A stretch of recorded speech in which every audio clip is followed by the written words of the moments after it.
Hi guys, this is a little review on a new RDA called the O-Atty by Odis Collection and Design. It's a company out of Canada. The RDA retails for $199 Canadian, which is about $150–160 US, so a little pricey, but compared to some of the limited high quality RDAs out there, it's not that unreasonable, especially considering the build quality and the vape quality that comes out of this thing. So let's open it up, take a look at it, and I'll show you a build on it, because it's a little tricky to build on, but it's not that bad. So package comes in a nice little cardboard box, very well packaged. When you open it up, some foam that holds it down, and RDA just sits in there. Along with that is also a little bag with a couple of extra O-rings, 2 extra screws, and an Allen key. And that's the RDA. Has 2 teardrop shaped air holes on both sides. They say I think the teardrop, or at least I think they say that it enhances flavor and also reduces any whistling or anything like that. It's a very quiet RDA. That's one thing I do notice about it. Build quality is excellent on it. Very high quality machining. Has a nice little engraving on the bottom. You may see some scratches on it, but those are my own doing. This thing came flawless out of the box. Drip tip is a standard 510 drip tip, so even though it looks like it has a wide bore on the top, it can only be as big as the 510 connector on the bottom. Not that big of a problem considering it's a single coil RDA, and I haven't had any restriction. It's excellent for lung hits. Let me just screw it on here and zoom in a bit. I'll show you the deck.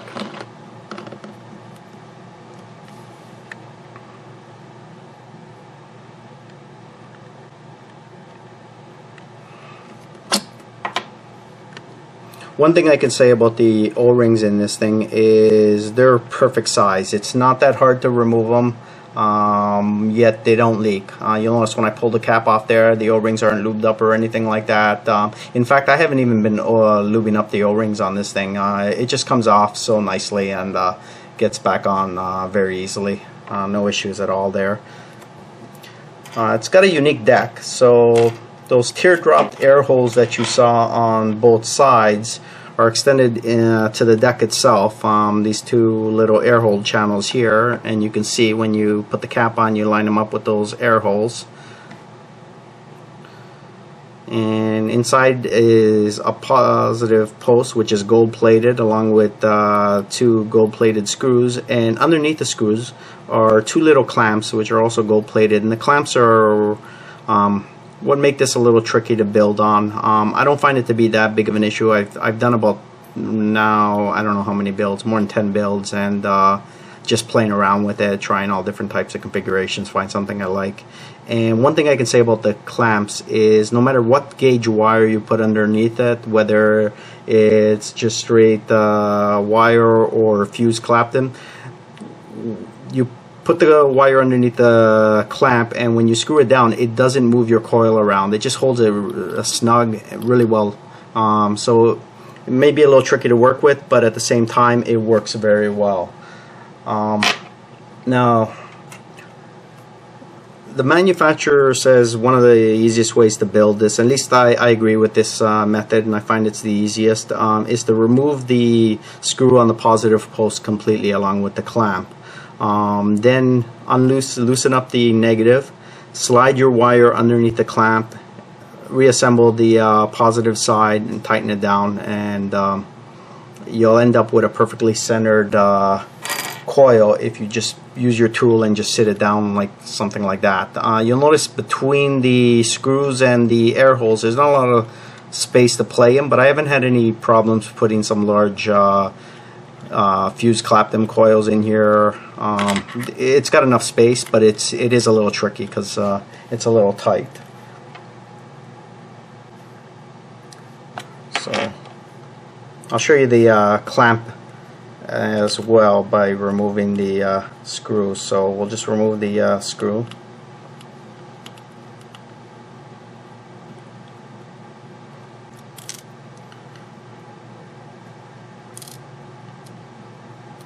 Okay, so there's the clamp, and there's the screw. So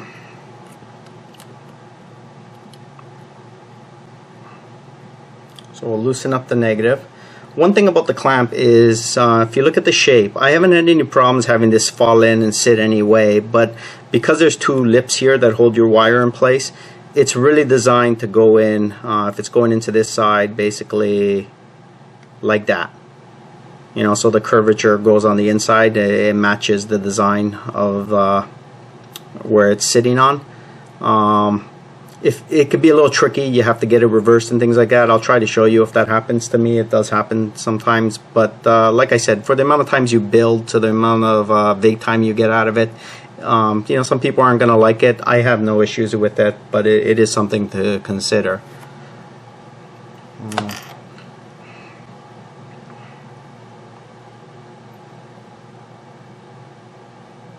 So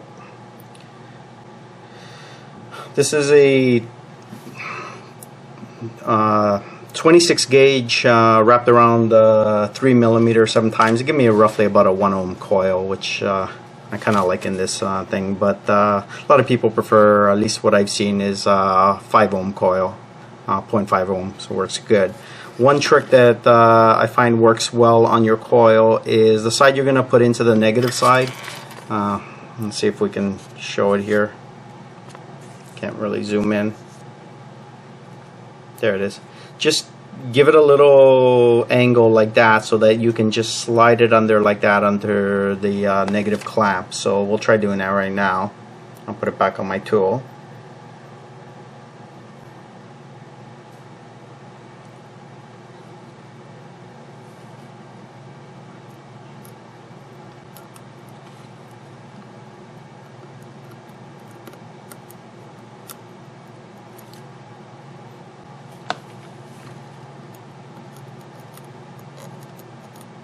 Let me just loosen this up a little bit more.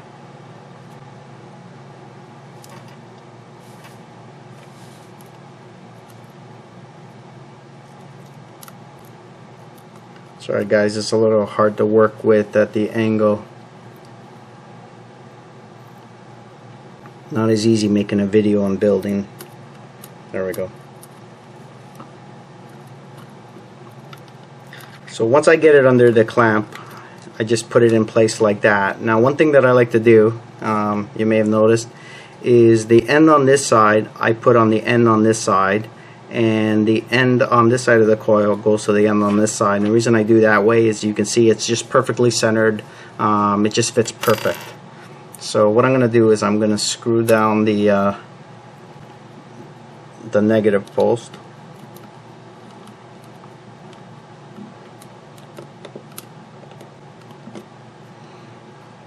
And now I'm going to reassemble the positive.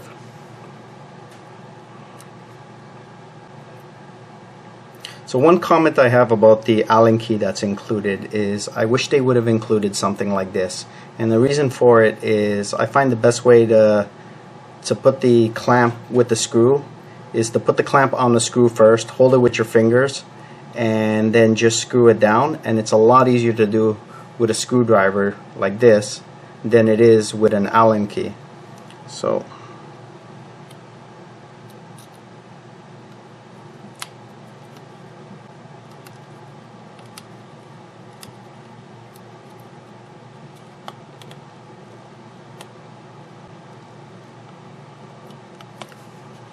okay,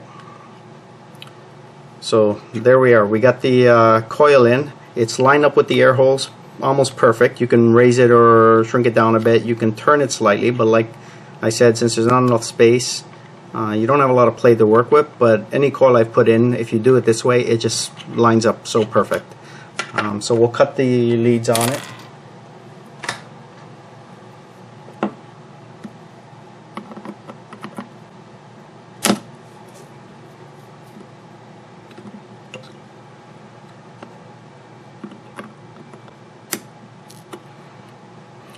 There's enough space here so you don't have to worry about your leads touching and shorting out.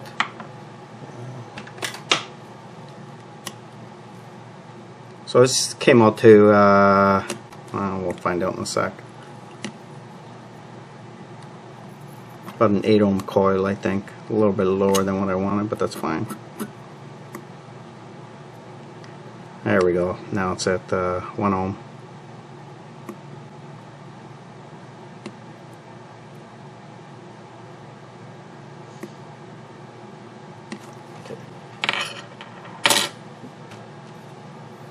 So get some cotton in there.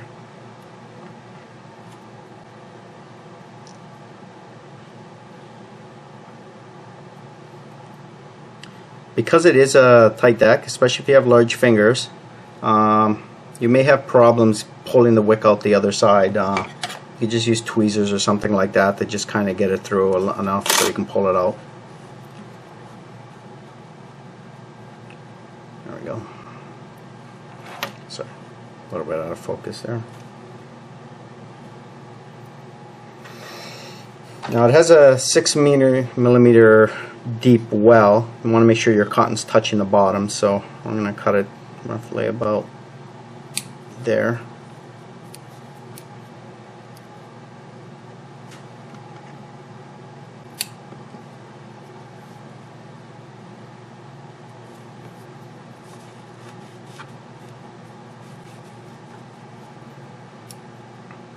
Now when you put your wick in, one thing you want to make sure is that you don't block the 2 air holes.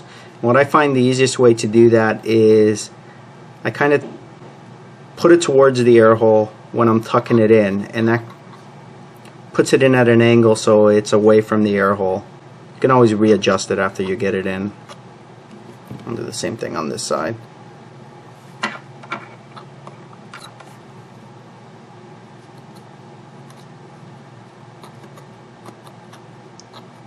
And just push it over aside a bit.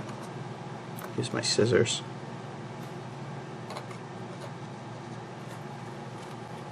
Okay.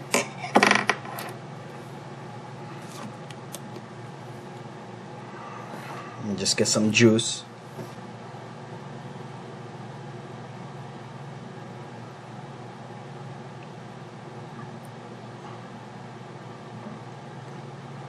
One thing I have to say about this RDA is there's no dry hits, hardly any leakage, short of holding the RDA air hole side down. I haven't gotten any leakage, whether it's on the base of my mod or just spitting out. No spit back at all. It's just, I guess the air holes are facing downwards, coming down like this, and it basically hits the coil almost at an angle from underneath, and I think because of the way they're designed, it just doesn't cause any spit back at all. It's an awesome RDA.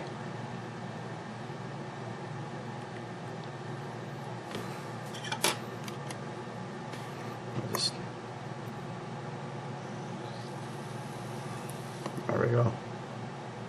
I'll just fill it up.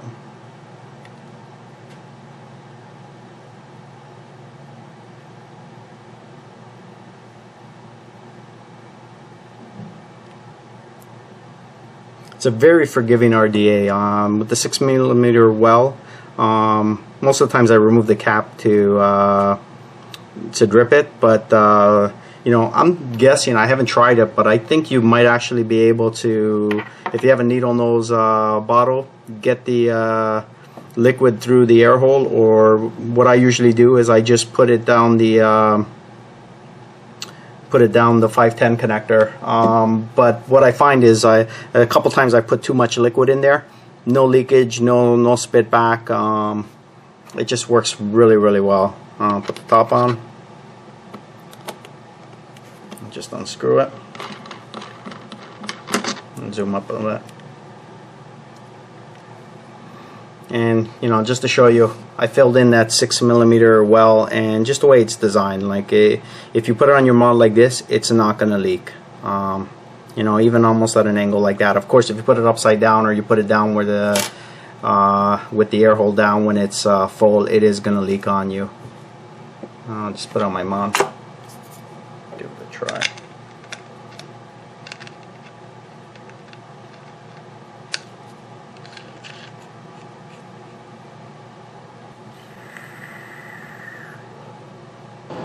I can't say enough about this RDA. I can't even do the review because every time I pick it up, I just can't put it down. It's very flavorful, very dense vapor. Anyways, that's my review on the O-Atty. Hope you like it. If you have any questions, I'll post a link down below on a written review I did on e-cigarette forum. I'll attach this video to it. Try to answer any questions for you.